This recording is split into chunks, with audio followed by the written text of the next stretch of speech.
Hi, in this lesson, lesson 2 of ratios, we are going to be working more with ratios. Let's start with our classwork, and our first exercise is kind of a review of what we've already learned. The directions say, come up with 2 examples of ratio relationships that are interesting to you. Now, I'll give you an example of one, and then you can use 2 different ones for yours. My brother watches twice as much television as I do. The ratio of number of hours he watches in a day to the number of hours I watch in a day is usually 22 to 11. Now, if you remember, this one uses some keywords that we've talked about before that we might use in multiplication, like the word twice. So by using the word twice, it's talking about 2 times the number of I. So my brother watches 2 times the number that I do. It's kind of weird to say, so twice as much television is the proper way to say it. If you notice here, 22 is twice the amount of 11. And so because we use the word twice and because it's kind of like multiplication, this is called a multiplicative comparison. Do you remember that? A multiplicative comparison. Take a minute right now and see if you can come up with one. It doesn't have to be a multiplicative comparison. Come up with your own and a second one. Now, what are some verbal cues that tell us someone is talking about a ratio relationship? One verbal cue you might remember is the word to. Another verbal cue are 2 words, the words for and each. An example of that would be, for each student, there are 3 pencils. Let me write that down. For each student, there are 3 pencils. Can't spell today. Okay, the ratio of that would be 1 colon to 3, because for each student refers to just one student. There are 3 pencils. So we have 1 student, they have 3 pencils. If we had 2 students, we would have 6 pencils. Other words that we can use that will give us clues are for every. And an example of that is, for every lunch,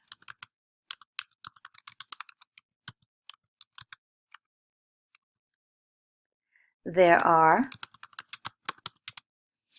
4 pieces of celery.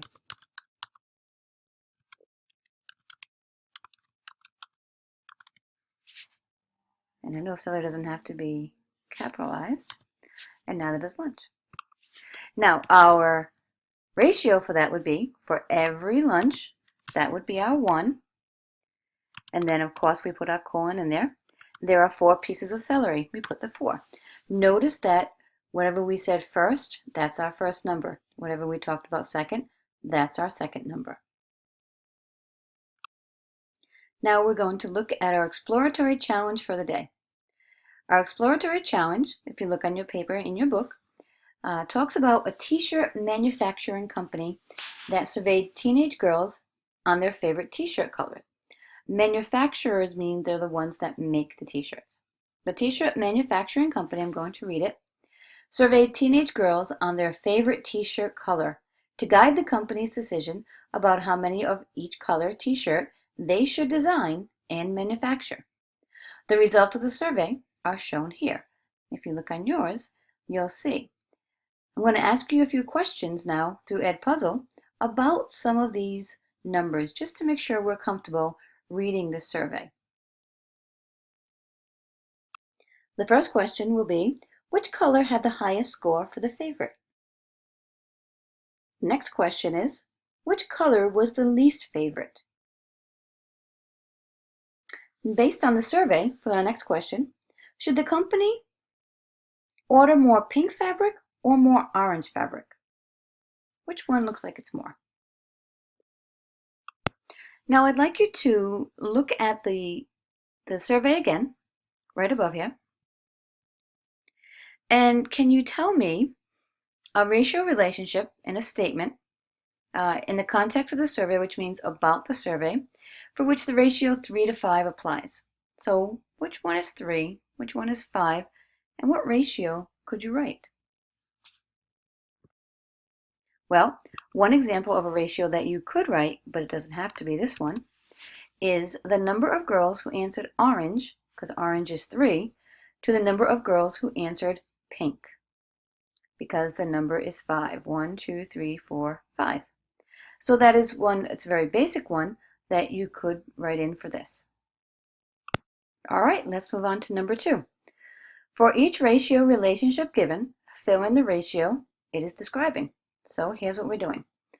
We are given a explanation, a description, and we are to write in the ratio. But we also have an additional direction to underline or highlight the word or phrases that indicate or give us the clue the description is a ratio. So the first one I've started for us already.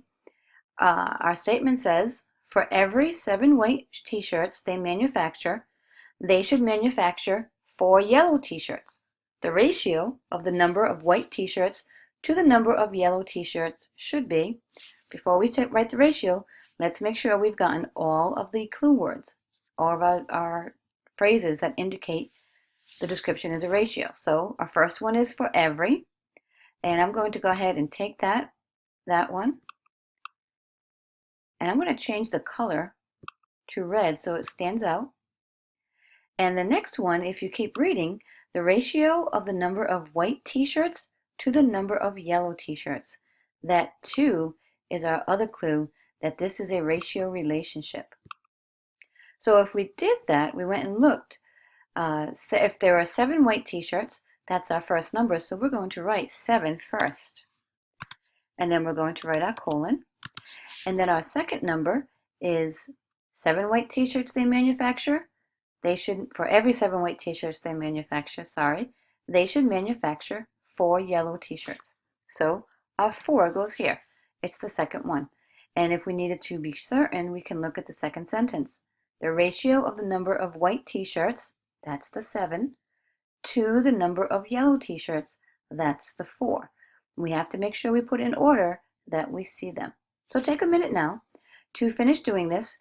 You can highlight it and make it a different color, or you can highlight it and make it bold. And I'll do the same on here so that you can check it after. All right, let's see how you did. The first one we already talked about and we already completed. The second one said, for every 4 yellow t-shirts they manufacture, they should manufacture 7 white t-shirts. The ratio of the number of yellow t-shirts to the number of white t-shirts should be, and if you can see, our red words are for every and to. Our answer is 4 to 7. Notice that this one and this one are different, even though they have the same numbers 4 and 7, they're different. What makes them different is that the order that the numbers come in. In the first one, we talk about the white t-shirts first, and then the yellow t-shirts. And the second one, we talk about the yellow t-shirts and then the white t-shirts. Order matters, and the order of our number matters as much as the order of our words. The third one says that the ratio of the number of girls who liked a white t-shirt, best to the number of girls who liked a colored t-shirt best was, and again, we talked about the word to, and that's the one in red, but if you notice, that's the only one. There's not a for every or for each or anything like that. So the answer is 7 to 19, because 19 talks about the colored t-shirts. That could be any of these colors. That's not white. So if you add all of these up, that's where the 19 came from. And the 7 came from the number of white t-shirts. All right. The next one says for each, and that's in red because that's our clue word. For each red t-shirt they manufacture, they should manufacture 4 blue t-shirts.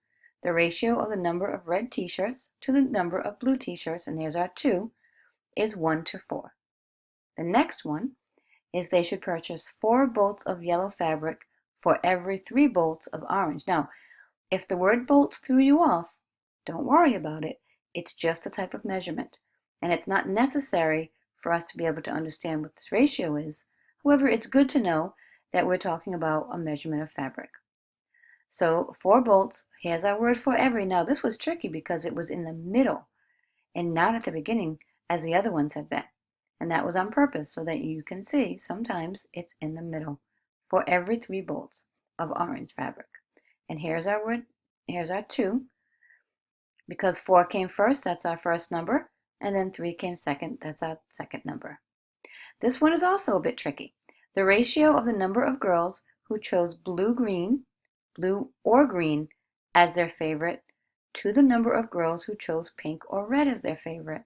The word 2 is highlighted in red here because that's our clue word. The other thing I want to point out is that when we're talking about blue or green, which means it could be either one, if we're making a set for our first ratio, it's going to be a combination of blue and green because it could be either one. If it's blue one or a green one, it still belongs in that set. And so that's where the number 6 came from. They took the blue, which was 4, and the green, which was 2, and they added them together. The other one, other part of that ratio was also similar. It was to the number of girls who chose pink or red. If you go back up here and look at pink or red, pink is 1, 2, 3, 4, 5, and red is 1. Because either one of those could be that second set for our ratio. It has to be an added of all of these as a possibility. So that's where they got 6 to 6 from. Where they get 1 to 1 from is because the number is the same. It's called a 1 to 1 ratio relationship. We'll talk some more about that later. The next one says 3, here's our out of every, which is a little bit different. 26 t-shirts they manufacture should be orange. So 3 out of every 26 should be orange. The ratio of the number of orange t-shirts to the number of t-shirts should be the total number of t-shirts. So out of every t-shirt that they make, that every is where we got the word total from, would be 3 for orange, and then 26 was all of the t-shirts added together. That's the total. So that's where those numbers came from. Okay, so now we're going to do the same thing, only instead of giving the ratio, it's already been given to us, we're going to give the description of the ratio relationship, which is a statement much like we saw up here. So you can use some of these statements to kind of get an idea, but you need to come up with your own. I'll give you an example.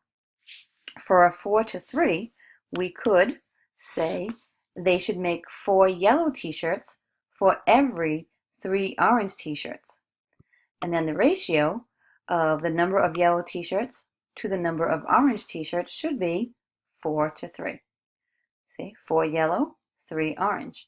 And here they also want us to highlight or underline again our clue words. So for every, and then 2. And this all should have something to do with our survey. So when you come up with yours, your 3, I want you to make sure that it has to do with the survey, and it's kind of something along these lines or along the ones that we've already done if you'd like. If you can come up with a different one, that's even better. On Edpuzzle, there'll be a pause so that you can do each one individually, and I can see what you came up with.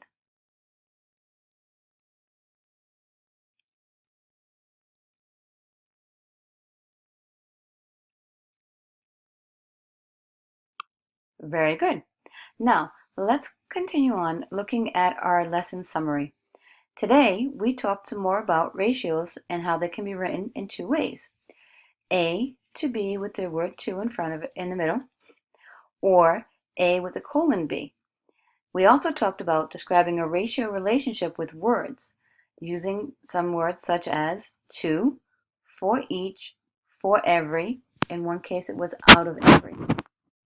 The last thing we want to remember is that the ratio A to B, which A could be any number and B could be any number except 0, it is not the same as saying B to A.